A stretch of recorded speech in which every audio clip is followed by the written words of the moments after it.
Atrás de portas fechadas, decisões são tomadas que moldam a vida de bilhões. Não há outra agência governamental que possa anular as ações que tomamos. Os preços estão mais altos do que nunca. Para milhões de americanos, a vida se tornou inacessível. O culpado? Muitos apontam o dedo para uma instituição. Acho que somos um mistério para as pessoas. Eles não têm certeza do que fizemos. Encarregado de nos proteger contra a inflação e confiado para gerir nosso dinheiro, tem o poder de fazer ou quebrar a economia americana. Nossa economia opera com um intrincado sistema de troca de bens e serviços, onde o dinheiro exerce função primordial. Moeda, dinheiro, contas poupança e corrente, o suprimento total de dinheiro é gerido pelo Federal Reserve. Federal Reserve soa como uma agência a serviço do governo, algo que é uma parte transparente do sistema democrático, como o Congresso ou a Suprema Corte. Mas não é. O Fed segue regras próprias. Quem controla a instituição responsável por vigiar nosso dinheiro? Quem vigia os vigilantes?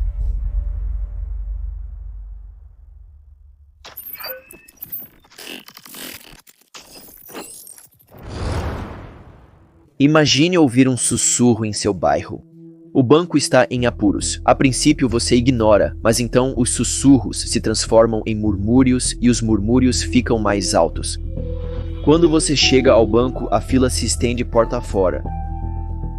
O pânico paira pesado no ar. As pessoas agarram seus livros de poupança desesperadas por respostas. Você finalmente chega ao caixa apenas para ouvir as temidas palavras: os cofres estão vazios. O banco está falido. Conforme a realização se espalha, o medo domina a multidão. As pessoas gritam, empurram e imploram para retirar o que resta. É caos, e naquele momento, suas economias duramente conquistadas desaparecem no ar. Isso não é um caso isolado. Por décadas, os americanos viveram com medo constante de falências bancárias.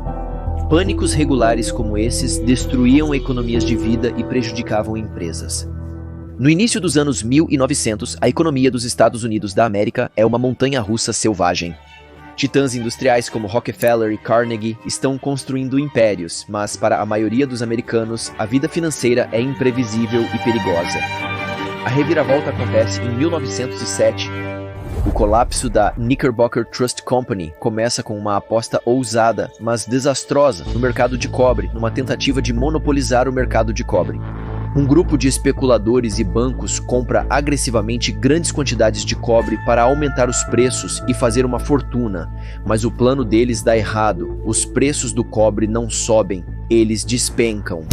As consequências se espalham rapidamente. As empresas ligadas ao esquema falido não conseguem pagar suas dívidas, e rumores começam a se espalhar, questionando quais instituições estão expostas. Um dos maiores nomes a cair sob suspeita é a Knickerbocker Trust Company, uma das maiores instituições financeiras de Nova York. Embora a Knickerbocker não esteja diretamente envolvida na aposta do cobre, ela está ligada às próprias empresas que faliram no esquema, deixando as pessoas que colocaram seus fundos com os Knickerbockers nervosas. Mas à medida que os sussurros se transformam em pânico, multidões de depositantes correram para retirar seu dinheiro. Em poucos dias, as reservas de dinheiro da Knickerbocker desaparecem. A empresa não tem como atender a demanda avassaladora e finalmente tem que fechar, semelhante ao colapso do Lehman Brothers durante a grande crise financeira. 100 anos depois, o colapso da Knickerbocker envia ondas de choque por todo o sistema financeiro. O medo se espalha como um incêndio, e outros bancos começam a desmoronar sob a pressão. O pânico de 1907 está oficialmente em curso.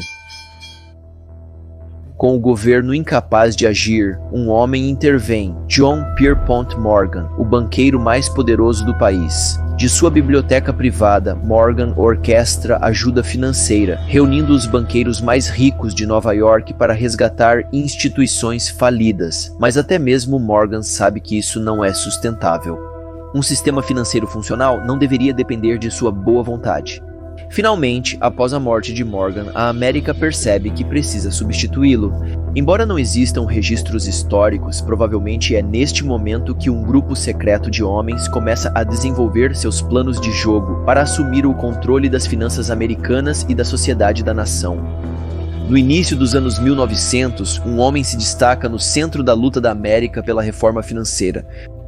O senador Nelson Aldrich, senador de Rhode Island, é um legislador experiente, conhecido por sua inteligência aguçada e sua habilidade para navegar nas complexidades do mundo financeiro. Ele é um pragmático e, como chefe da Comissão Monetária Nacional, tem a tarefa de resolver o caos das recorrentes crises financeiras. Aldrich tinha uma visão clara. Ele acredita que a nação precisa de um sistema bancário centralizado para estabilizar a economia e prevenir futuros colapsos. Mesmo que o americano médio discorde por um motivo simples. Você sabe, os americanos meio que não gostam de poder concentrado, eles não gostam de poder financeiro concentrado, especialmente toda a história do país. Você sabe, no início da história dos Estados Unidos, tivemos 2 bancos centrais e eles foram considerados muito poderosos, então nos livramos deles.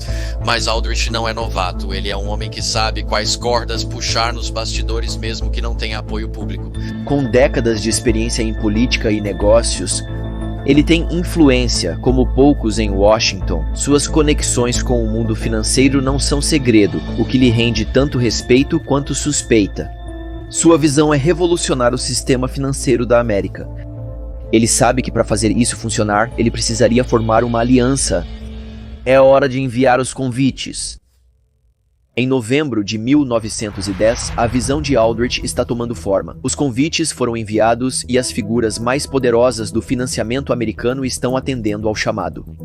Sob o disfarce de uma viagem de caça ao pato e envoltos em codinomes, 7 homens embarcam em um trem particular rumo à ilha Jekyll, na Geórgia, um refúgio isolado pertencente às famílias mais ricas da nação e inacessível para os americanos médios. Os homens não são apenas financiadores, eles são titãs do fluxo monetário da nação, representando famílias bancárias dominantes, como os Morgans e até mesmo o Tesouro dos Estados Unidos. Eles controlam não apenas a riqueza, mas os próprios mecanismos de bancos e crédito que movem a economia, moldando indústrias, mercados e comunidades inteiras. Os homens vêm para elaborar a reforma financeira mais monumental que sua indústria já viu. A criação de um banco central, um plano tão ambicioso, tão transformador, que mudará as regras das finanças americanas para sempre. Mas para que este plano tenha sucesso, o sigilo não é apenas preferido, como Vandalip descreve. Eu era de fato secreto, tão furtivo quanto qualquer conspirador. Sabíamos que a descoberta não podia acontecer, ou todo o nosso tempo e esforço seriam em vão. Se fosse revelado que nosso grupo escreveu um projeto de lei bancário, ele não teria chance de ser aprovado pelo Congresso. Por 9 dias, eles debatem, discutem e elaboram o que se tornaria o Plano Aldrich, um projeto para um banco central que poderia controlar a economia e prevenir pânicos. Após dias de intenso debate, o plano está completo. O Plano Aldrich, um projeto para um banco central, está pronto para remodelar o sistema financeiro americano. Os homens deixam a ilha Jekyll sob o mesmo véu de segredo com que chegaram.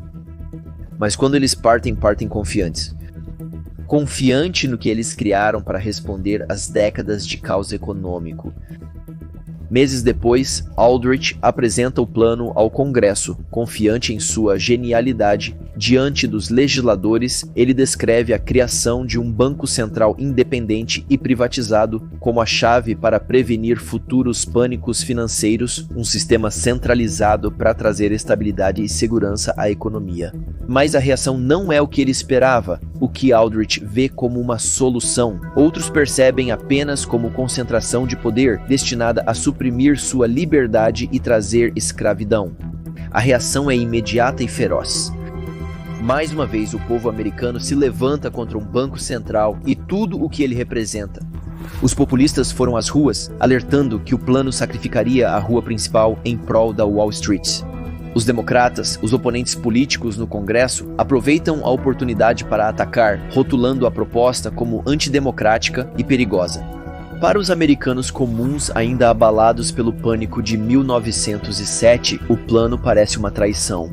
Anos de turbulência financeira deixaram as pessoas desconfiadas dos banqueiros e de sua influência sobre a política, e Aldrich, com seus profundos laços com Wall Street, se torna o vilão perfeito. Mas grandes ideias raramente morrem, elas evoluem. Embora o plano original de Aldrich seja rejeitado pelo Congresso e desprezado pelo público, o conceito é revivido pouco tempo depois. Apenas alguns anos depois, os democratas modificam levemente e reformulam o plano de Aldrich em algo mais palatável. Ao evitar qualquer conexão com Wall Street por meio de cuidadosos, ou melhor, enganosos esforços de comunicação, desta vez o público hostil não é alarmado pela proposta ajustada. Em 23 de dezembro de 1913, o presidente Woodrow Wilson dá um presente de Natal especial para a América.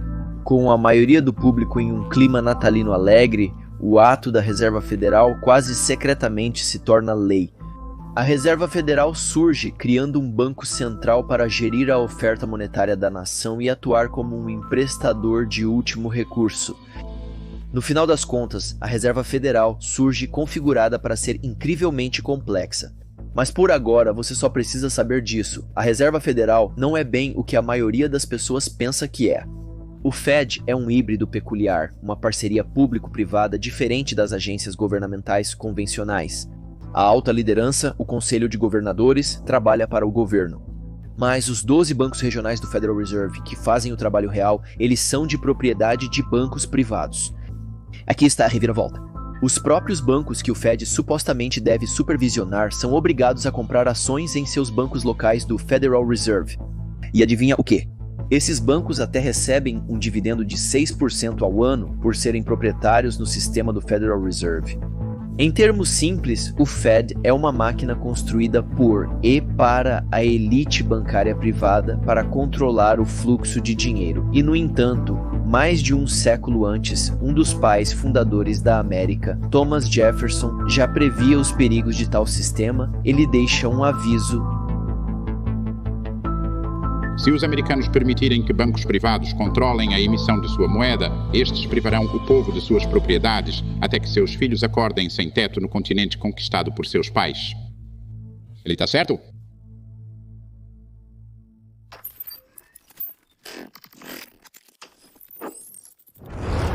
No final da década de 1930, o mundo está à beira de um segundo conflito global. As falhas do sistema financeiro e os danos da Grande Depressão prepararam o terreno para uma guerra global que em breve redefinirá o século e trará um horror inimaginável. Mas nenhuma outra força, além do próprio Fed, transformará o que começou como dificuldades econômicas em um desastre global completo. E não seria a última vez. Embora o nome possa parecer inofensivo, o Federal Reserve não é uma instituição comum. É o motor da economia americana, capaz de evitar uma catástrofe ou acelerá-la. Entender como ele opera não é apenas importante, é essencial. Em sua essência, o Fed depende de duas alavancas principais para gerenciar a economia: o preço do dinheiro e o papel de emprestador de último recurso. Conheça Mike Thompson de Ohio. Como milhões de americanos, Mike está tentando comprar sua primeira casa. Ele economizou por anos, mas recentemente notou algo estranho. A mesma casa de $300 mil que ele olhou no ano passado agora custaria a ele $500 a mais em pagamentos mensais. Isso se deve às taxas de juros, que não afetam apenas a casa dos sonhos do Mike. O empréstimo para pequenas empresas de sua irmã Sarah também ficou mais caro. A dívida do cartão de crédito do seu vizinho Tom está crescendo rapidamente. Qual o motivo disso? Taxas de juros ou o preço do próprio dinheiro. Ajustar esse preço é a ferramenta mais poderosa do Federal Reserve. Pense no Fed como o termostato financeiro da América. Assim como você ajusta a temperatura da sua casa, o Fed ajusta a taxa de fundos federais quando eles a aumentam ou diminuem. Isso repercute em toda a economia, afetando o bolso de todos, desde a hipoteca do Mike até o empréstimo comercial da Sarah. Aqui está o truque. Quando o Fed reduz as taxas, os empréstimos ficam mais baratos. Mais pessoas como Mike podem comprar casas, os negócios se expandem e a economia se recupera. Parece ótimo, certo? Mas há um lado sombrio. Se as coisas ficarem muito quentes, se muitas pessoas estão gastando e pegando empréstimos, os preços começam a subir fora de controle. Basta perguntar ao Mike sobre suas recentes construções brutas.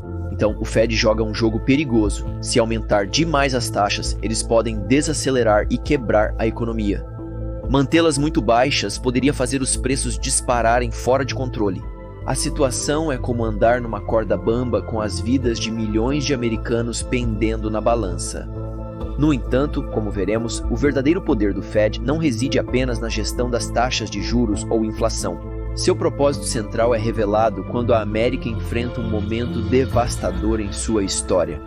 E não será a última vez que suas verdadeiras cores serão expostas.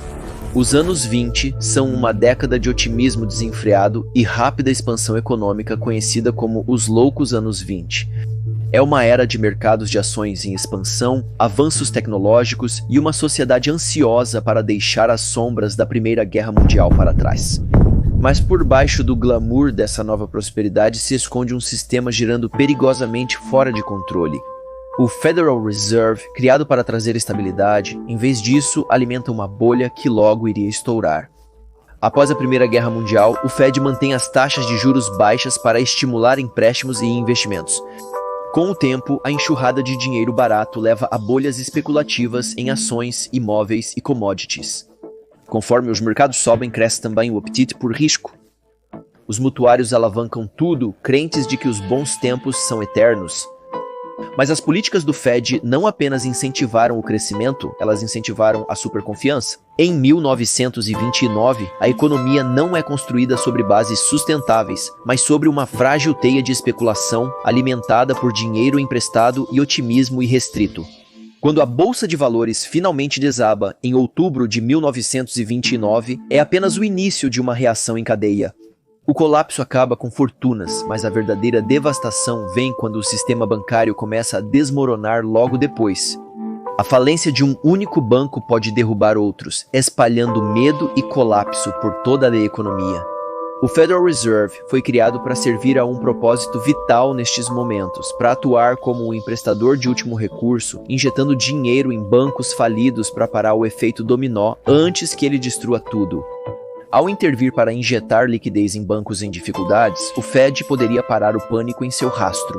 Mas em vez disso, o Fed fica parado e observa, temendo a inflação e mais empréstimos imprudentes, ele até decide apertar a disponibilidade de crédito bem quando o sistema mais precisa. Os bancos comerciais, agora sem uma rede de segurança e espaço para respirar, entram em colapso aos milhares. Entre 1930 e 1933, mais de 9 mil bancos e 80 mil empresas falham, e grandes partes da sociedade americana são jogadas de volta à pobreza à medida que seus salários são reduzidos pela metade ou seus empregos são totalmente perdidos. A falha do Fed em agir como um emprestador de último recurso não é apenas um erro de política, é uma falha de propósito. A relutância do Federal Reserve em agir como emprestador de último recurso transforma uma recessão na Grande Depressão, a crise econômica mais devastadora da história moderna, uma catástrofe global com consequências devastadoras. Na Europa, a turbulência econômica criada pela Grande Depressão abre caminho para o extremismo. Populações desesperadas recorrem a líderes que prometem restaurar a ordem, reconstruir economias e recuperar o orgulho nacional. Na Itália, o regime fascista de Mussolini ascende ao poder e na Alemanha, os nazistas exploram o caos para ganhar controle usando o desespero econômico como plataforma para angariar apoio para uma agenda radical e desumana, enquanto na Ásia, o Japão também se volta para o militarismo e finalmente invade o leste da China. A devastação econômica da depressão não leva apenas à pobreza, ela remodela a geopolítica à medida que as nações se voltam para dentro e a cooperação internacional se desintegra. As sementes da Segunda Guerra Mundial são plantadas, não apenas na ideologia, mas no desespero econômico que se espalha pelos continentes. Mas a Segunda Guerra Mundial se tornaria mais do que apenas uma batalha por território, também se transformaria em uma batalha de ideologia e supremacia econômica à medida que os Estados Unidos da América emergem vitoriosos, um novo rei assume o trono. Silenciosamente é coroado não com fanfarra, mas com inevitabilidade, moldando as décadas vindouras como a fundação de uma nova ordem global.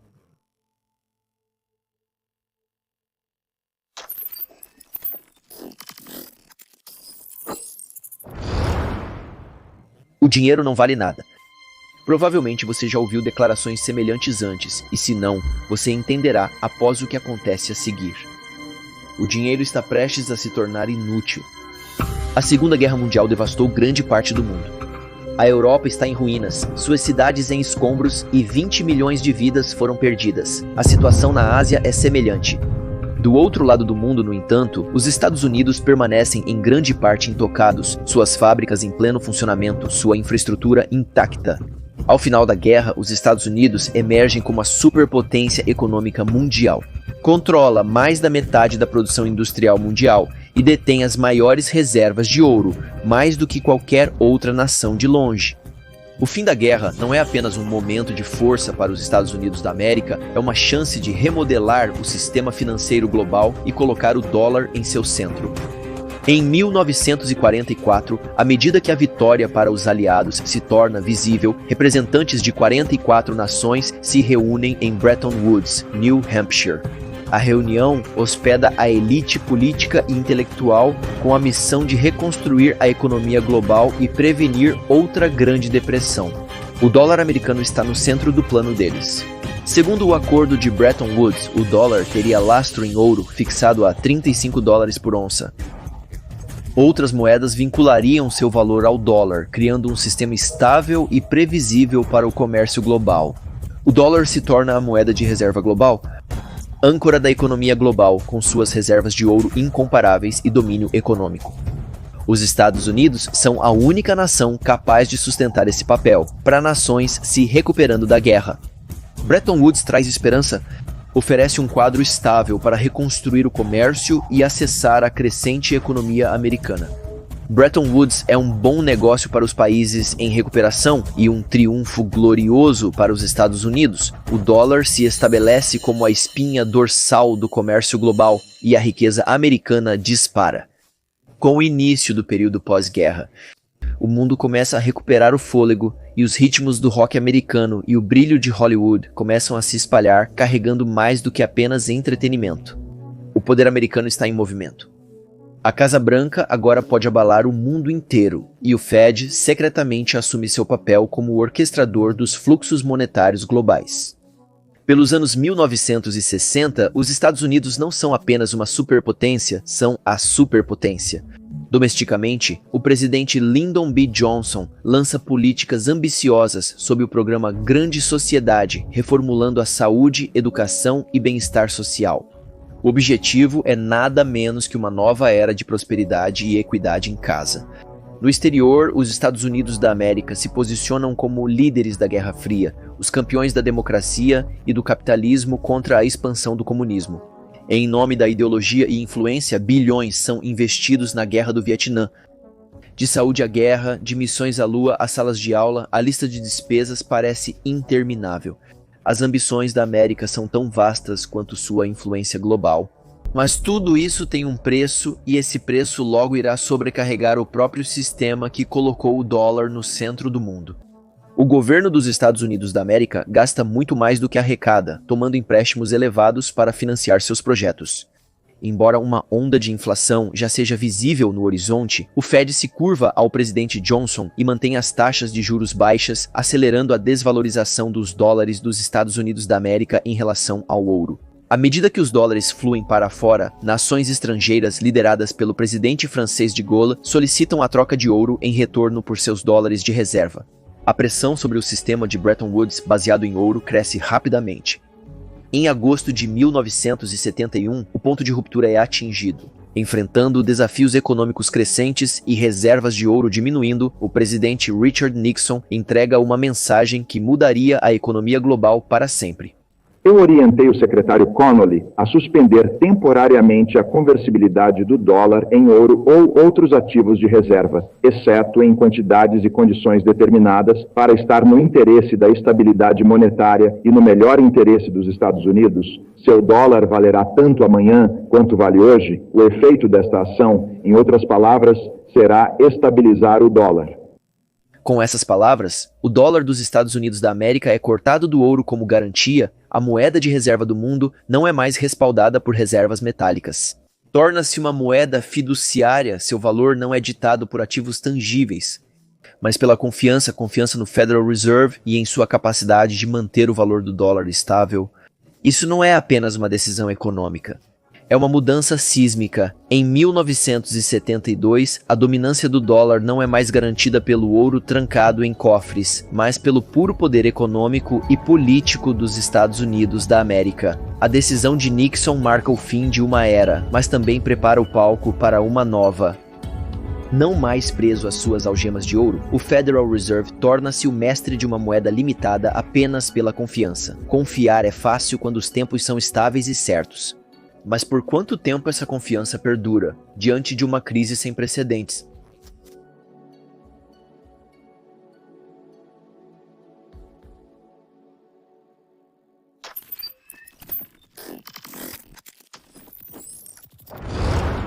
Na década de 70, o mundo enfrenta uma nova realidade. O petróleo é o sangue da economia global. Desde alimentar fábricas até movimentar carros e aviões, o petróleo está em todo lugar e nenhuma nação pode sobreviver ou crescer sem ele. Para os Estados Unidos, como uma potência militar e líder da Guerra Fria, o petróleo não é apenas um recurso econômico, é uma necessidade estratégica. Mas a América está prestes a enfrentar desafios inéditos desde o fim da Segunda Guerra Mundial. Durante as festividades do Ramadã de outubro de 1973, o Oriente Médio entra em conflito.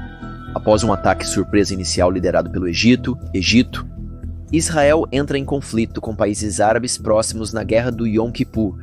No papel, a guerra é travada entre Egito e Israel, mas na realidade é todo o mundo árabe contra os Estados Unidos. Indignadas com o apoio dos Estados Unidos da América a Israel, as nações árabes armam seu maior ativo, um embargo de petróleo voltado para a América e seus aliados. Nas primeiras semanas, os preços do petróleo disparam, depois quadruplicam após alguns meses. A inflação está em alta globalmente. O embargo paralisa o mundo e expõe o quão frágil realmente é o sistema global de energia. Para a América, o embargo é um golpe duro. A produção de petróleo neste país está funcionando a cerca de 100% da capacidade.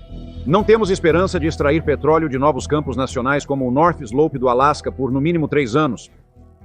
À medida que o petróleo passa de caro para completamente indisponível, as empresas começam a fechar suas portas, deixando milhões de americanos sem empregos. Pessoas que querem trabalhar, mas não conseguem encontrar empregos, fazem parte das outras más notícias econômicas de hoje. A taxa de desemprego disparou para 8,2% em todo o país no mês passado e subiu para um número ainda maior aqui na Califórnia. Estagflação é quando ocorre inflação simultaneamente com alto desemprego e baixo crescimento econômico. É uma tempestade perfeita de estagnação econômica e aumento de preços, um fenômeno invisível que desafia a sabedoria convencional da época. O mundo ocidental está experimentando sua primeira estagflação. Um território desconhecido e pressionado pelos formuladores de políticas públicas abre a porta para soluções criativas. No entanto, os tomadores de decisão nas capitais europeias e em Washington, D.C., não estão sozinhos em sua busca por respostas. Encarregado de um duplo mandato para conter a inflação galopante e reduzir o desemprego, o Federal Reserve está em busca de soluções. As ferramentas tradicionais se provam instrumentos ineficazes nesta crise. Elevar as taxas de juros reduziria a inflação, mas aumentaria o desemprego. Por outro lado, a redução das taxas pode impulsionar os empregos, mas corre o risco de alimentar uma espiral de preços já fora de controle. O Fed está hesitante e espera. No final dos anos 70, o Oriente Médio ainda está em convulsão. A alta inflação contínua está corroendo o valor do dólar e a confiança do público na elite política está abalada. Com as costas contra a parede, é hora de agir. Escolhas difíceis são necessárias. Se quisermos evitar consequências ainda piores, pretendo fazer essas escolhas difíceis. O presidente Carter de fato faz as escolhas difíceis, mal sabe ele o quanto realmente seria escrutinado pelas decisões tomadas em 1979. Ele nomeia Paul Volcker como novo presidente do Federal Reserve, um economista americano excepcional. Volcker é famoso por sua abordagem sem rodeios. Quando Jimmy Carter me nomeou, ele estava meio que contra a parede, era um período muito difícil. Aumentar as taxas de juros não é popular entre as pessoas. Havia resistência e receio de provocar uma recessão e coisas do tipo. Como novo presidente do Fed, Volcker também enfrenta uma escolha: manter sua abordagem cautelosa ou tomar uma ação drástica para retomar o controle da economia. Paul Volcker decide a deal. Volcker acredita que a única maneira de quebrar a inflação é confrontá-la de frente, não importa o custo. Contra ventos contrários internos, Volcker avança. Sua estratégia é tão simples quanto brutal: aumentar as taxas de juros dramaticamente e sem quaisquer limitações. Em 1980, a taxa de fundos federais disparou para quase 20%, um nível anteriormente considerado impossível. Os efeitos são imediatos e devastadores. Os empréstimos cessam e as empresas não conseguem mais honrá-los. As famílias adiam a compra de casas e indústrias inteiras desaceleram a um ritmo lento. A economia dos Estados Unidos da América mergulha em uma profunda recessão, com o desemprego atingindo mais de 10%. A indignação do público está em todo lugar. Políticos criticam as políticas de Volcker, protestos irrompem e até mesmo os agricultores dirigem seus tratores até Washington DC para bloquear as ruas em desafio. Mas Volcker não vacilou. Ele argumentou que domar a inflação exigia dor e que o sofrimento de curto prazo era o preço para a estabilidade de longo prazo. Todos nós sabemos como esse sofrimento se sente pessoalmente por anos.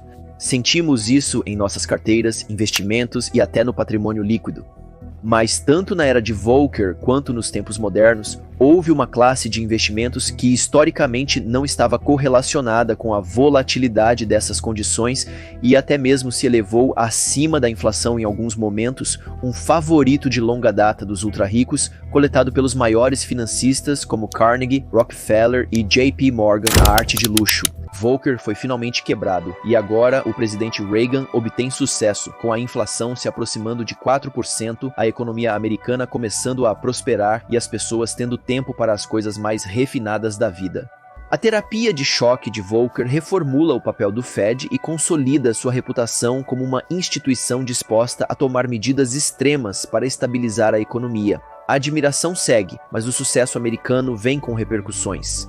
Atraídas por empréstimos baratos e promessa de crescimento, nações em desenvolvimento tomaram grandes empréstimos em dólares americanos nos anos 1970, indo além das fronteiras dos Estados Unidos da América. Porém, quando o Federal Reserve elevou os juros para conter a inflação, tudo mudou de repente. Pagar esses empréstimos se tornou muito mais caro.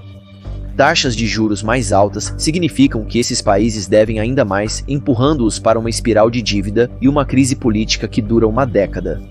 Sob a liderança de Volcker, o Federal Reserve triunfa. Enquanto o mundo em desenvolvimento sangra, o dólar é salvo e a estabilidade econômica é restaurada. Com o fim da crise, o Fed arquiva suas estratégias defensivas. Novos líderes sobem ao palco, prontos para pegar o bastão. Em breve, o Federal Reserve não apenas reagirá, ele comporá o futuro. No entanto, parece que ninguém se importa com quem observa essa instituição.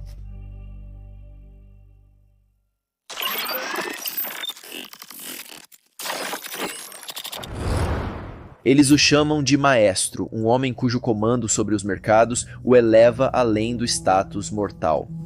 Eles o reverenciam mundialmente como um deus das finanças.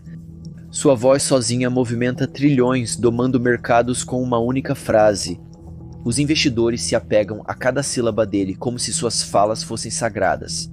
Suas palavras se tornam verdade irrefutável e suas crenças, elas se tornam evangelho que molda a nação inteira.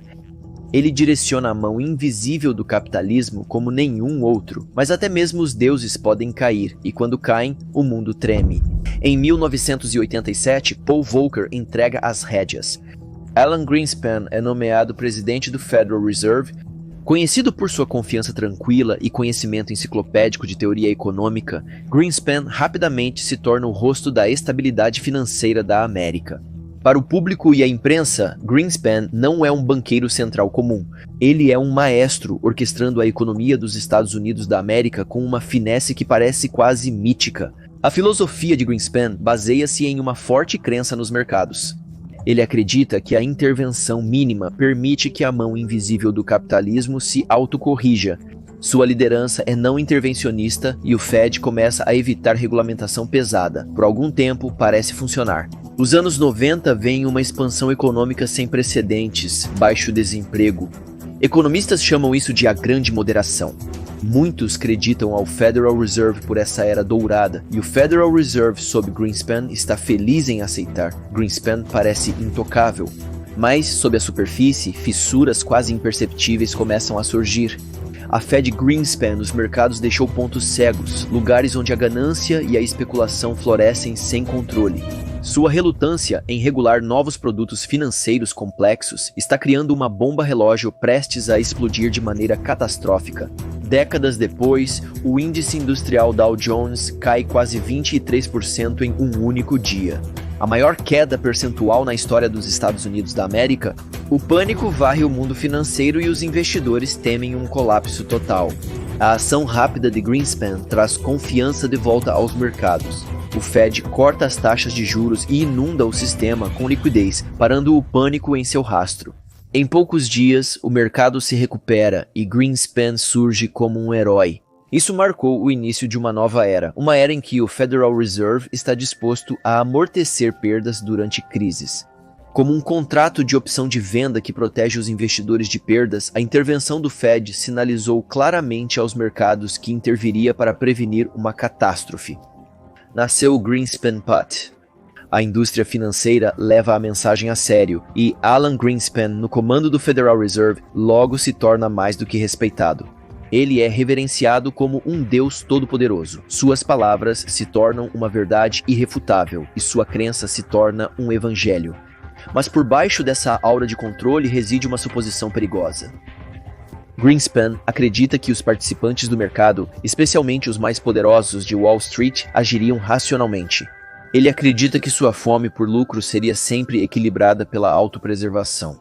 Ele realmente acredita que a ganância de Wall Street tem limite, mas o mundo logo aprenderá que isso não poderia estar mais longe da verdade.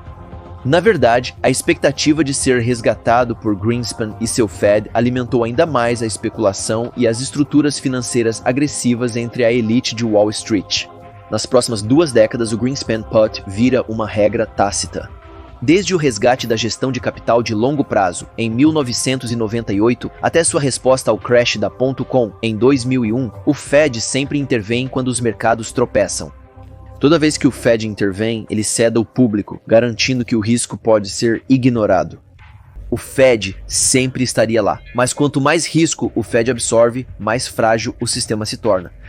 No início dos anos 2000, as rachaduras estão se tornando impossíveis de ignorar. À medida que o setor de tecnologia entra em colapso e o mercado imobiliário começa a aquecer, surge um coro de dissidência. Críticos, aqueles corajosos o suficiente para desafiar Deus, argumentam que as políticas de Greenspan não são apenas reativas, estão plantando as sementes dos próprios desastres que procuram evitar. Mas seus avisos são abafados. Como uma orquestra encantada pelo seu maestro, o sistema continua, seguindo a mão firme do maestro e incapaz ou não querendo ouvir a dissonância crescendo por baixo. O Greenspan Put havia mudado o papel do Federal Reserve. Não mais um estabilizador, tornou-se um traficante para um sistema financeiro cada vez mais viciante. Em agosto de 2007, a bolha começa a estourar. O superaquecido mercado imobiliário é o epicentro. Motivados pela ganância e pela promessa de valorização imobiliária sem fim, os credores oferecem hipotecas a qualquer um capaz de assinar o próprio nome, até mesmo os clientes mais questionáveis. Enquanto isso, Wall Street agrupa esses empréstimos de baixa qualidade em produtos financeiros complexos, chamados de títulos lastreados em hipotecas, incorretamente classificados como estáveis e de baixo risco pelas agências de classificação global. Os pacotes agrupados são então negociados globalmente e logo podem ser encontrados no balanço de quase todos os bancos do mundo, desde gigantes financeiros de mega porte até pequenos bancos de poupança locais. Os lucros que Wall Street gera são massivos, até que os primeiros empréstimos individuais começam a falhar. Desencadeada por taxas de juros crescentes, a reação em cadeia é inesperada e brutal, pois quando os primeiros empréstimos falham, a qualidade dos supostos produtos de baixo risco é questionada. Em poucos dias, os títulos lastreados em hipotecas viraram areia movediça financeira, derrubando até os pesos pesados do setor. Com a inadimplência dos empréstimos, as execuções hipotecárias disparam. Os preços das casas estavam em queda livre. No centro da tempestade estava a queda do Lehman Brothers em setembro de 2008.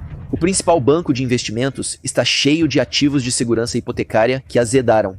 Com pouco dinheiro, o banco não consegue amortecer as perdas e declara falência pouco tempo depois. Em questão de horas, a notícia chocante alcança todos os cantos do mundo e o pânico se instala. Os mercados de crédito congelam e os bancos se recusam a emprestar seu dinheiro. A cada hora que passa, a gravidade da situação se torna cada vez mais visível. Grandes instituições financeiras, antes consideradas grandes demais para falir, estão à beira do colapso. Lehman Brothers já se foi, mas agora outros como AIG e Merrill Lynch também estão perigosamente perto da insolvência no coração do caos. É um problema simples, mas devastador. Liquidez dos bancos não apenas perdem dinheiro. Eles também perdem a confiança, e com isso todo o acesso a capital fresco com títulos hipotecários tóxicos corroendo seus balanços. Ninguém sabe quem pode pagar suas dívidas ou quem pode falhar a seguir. Mas não é apenas sobre os bancos falharem, é sobre todo o ecossistema econômico que eles mantêm unido. Os bancos não são apenas lugares para guardar dinheiro, eles são o coração do sistema financeiro, bombeando crédito e liquidez para todos os cantos da economia moderna. Suas operações permitem que empresas invistam e cresçam, proprietários garantam hipotecas e governos financiem projetos essenciais. Os oficiais logo notam que não se trata apenas de uma crise financeira. É uma ameaça existencial ao sistema que sustenta milhões de vidas. Com a obstrução das vias de subsistência, crédito e confiança, o colapso total se aproxima. Diante da perspectiva de colapso sistêmico, o governo dos Estados Unidos da América intervém. Reuniões de emergência entre o Tesouro, o Federal Reserve e o Congresso rapidamente resultam em medidas dramáticas.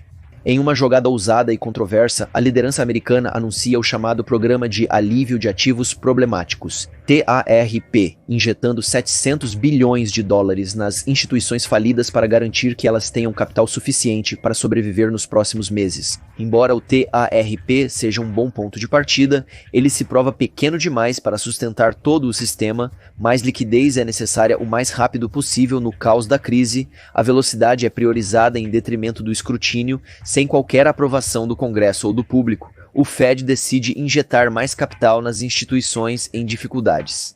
Escondido atrás de jargões técnicos, o governo americano e o Fed resgatam Wall Street. Mas o resgate vem a um custo impressionante. A conta chega a quase 2,5 trilhões de dólares americanos, a maior parte financiada com dinheiro dos contribuintes. Para muitos isso parece uma traição. As mesmas instituições que causaram a crise agora estão sendo salvas, enquanto os americanos comuns são deixados para sofrer. Mas o verdadeiro custo do resgate vai muito além dos 2,5 trilhões de dólares americanos. E se o verdadeiro custo tiver sido incorporado no próprio tecido da sociedade e ainda afeta até hoje,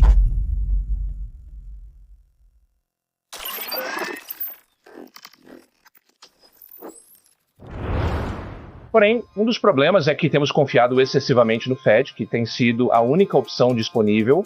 Ele tem realizado a maioria do trabalho árduo de política recentemente. A crise financeira de 2008 coloca o Federal Reserve e sua influência em destaque como nunca antes.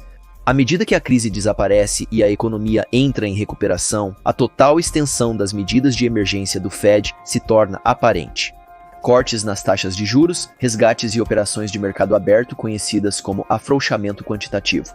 O Fed realizou a maior intervenção de política monetária que o mundo já viu. Enquanto considerada eficaz e necessária por alguns, para muitos a questão não era apenas o que o Fed fez, mas como ele poderia fazer isso. O grande poder veio com uma pergunta desconfortável: quem vigia os vigilantes?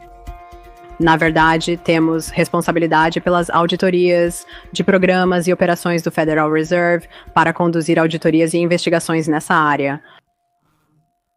Em termos de quem é responsável por investigar, você se importaria de repetir a pergunta mais uma vez? Senhor presidente, estou chocado ao descobrir que ninguém no Federal Reserve, incluindo o inspetor-geral, está acompanhando isso. A resposta é ninguém.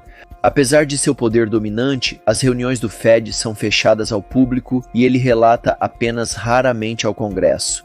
Mas esse segredo não é uma falha no design do Federal Reserve, não, é uma característica.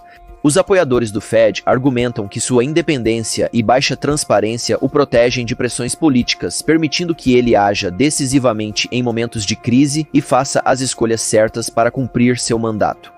Mas os críticos consideram essa autonomia como perigosa e autoritária. Então, o fim justifica os meios? Mais de um século após sua criação, a secreta e protegida Reserva Federal cumpriu sua promessa de proteger o valor do dólar. Deixe-me colocar para descansar o bicho-papão do que é chamado de desvalorização. Seu dólar valerá tanto amanhã quanto vale hoje. O Fed foi criado em 1913, marcado pela linha vertical no gráfico. Os preços ao consumidor são cerca de 30 vezes mais altos do que quando o Fed foi criado em 1913. A realidade pinta um quadro sombrio. Desde a criação do Fed, o dólar perdeu mais de 90% de seu poder de compra, erodido por... A inflação é nossa amiga. Uma vez vista como um problema temporário, tornou-se uma característica permanente da vida americana. Mas a inflação não é apenas uma estatística econômica. É um ladrão silencioso e um impulsionador incansável da crescente desigualdade na América. A inflação atinge de forma desigual. Ela recompensa aqueles que possuem ativos, ações, imóveis, obras de arte com uma riqueza crescente. Enquanto isso, aqueles que dependem de salários ou poupanças veem seu poder de compra erodir ano após ano. Crédito. Se você tem um grande patrimônio, o Fed te enriqueceu ainda mais.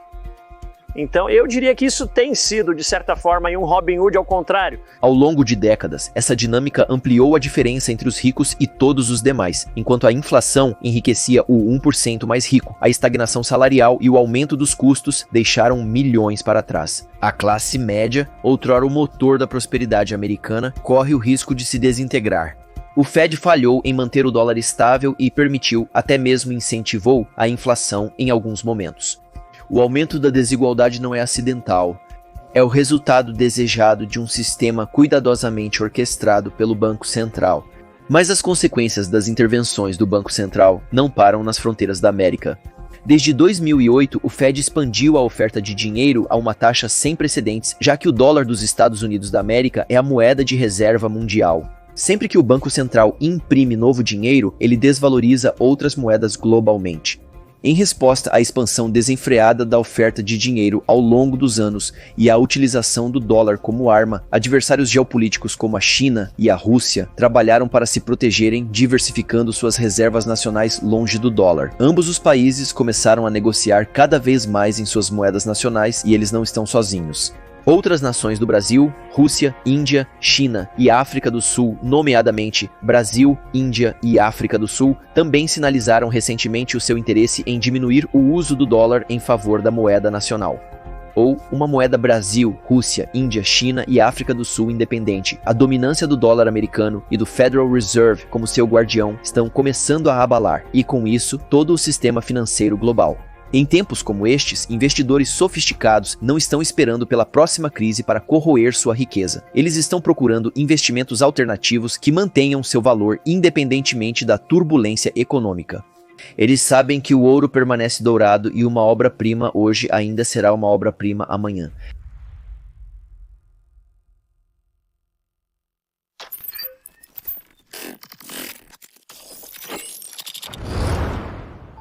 Todos nós sabemos que o dinheiro é a água econômica na qual operamos e onde quer que flua, influencia nossas decisões. Guerras são travadas por causa dele, é a diferença entre prosperar ou lutar. Entre ter controle ou ser controlado, o Banco Central está no topo do nosso sistema monetário, gerenciando os fluxos de dinheiro supostamente criados para trazer estabilidade e guiar a economia americana através das tempestades. No entanto, ao longo dos anos, seu papel cresceu muito além de seu mandato original e raramente conseguiu cumprir totalmente suas promessas fundadoras. O Fed agora é uma força de poder incomparável, não apenas dentro dos Estados Unidos, mas em todo o mundo. Mas tal poder vem com perguntas e deve vir com cheques e saldos. Estou perguntando se a sua agência, de acordo com a Bloomberg, estendeu 9 trilhões em crédito, o que equivale a 30 mil dólares para cada pessoa neste país. Gostaria de saber, se você não é responsável por investigar isso, quem é? Na verdade, temos responsabilidade pelos programas e operações de auditoria do Federal Reserve para conduzir auditorias e investigações nessa área.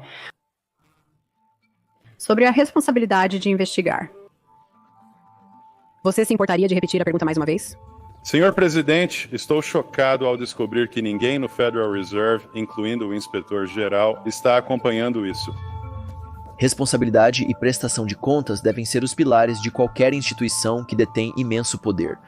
No entanto, no caso do Federal Reserve, são conceitos distantes. Um mito que existe é que o que estamos fazendo é imprimir dinheiro. Não estamos imprimindo dinheiro. É dinheiro de imposto que o Fed está gastando? Não é dinheiro de imposto. É muito mais semelhante a imprimir dinheiro do que pegar emprestado. Você tem imprimido dinheiro. Bem, efetivamente.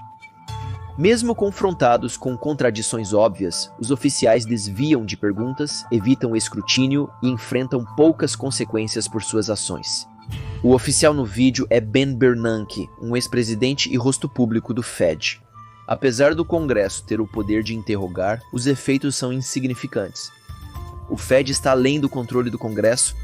Em um sistema sem supervisão efetiva, a confiança é o único elo entre poder e responsabilidade. É a crença de que aqueles com poder irrestrito agirão no melhor interesse do público, uma crença que deve ser conquistada, não assumida. Mas a confiança na ausência de controle também é uma aposta perigosa. Isso nos leva a questionar se aqueles em quem confiamos estão realmente nos protegendo. A quem o Fed foi realmente projetado para servir? O público que depende de sua orientação para a estabilidade econômica ou a elite que mais se beneficia de suas intervenções? Este conflito está no coração da história do Federal Reserve. Em sua essência, o Federal Reserve opera com base em nossa confiança. Nossa confiança de que as correntes monetárias que ele cria podem direcionar nossa economia na direção certa. Mas a confiança é uma base frágil e fácil de explorar. O Fed ainda merece nossa confiança?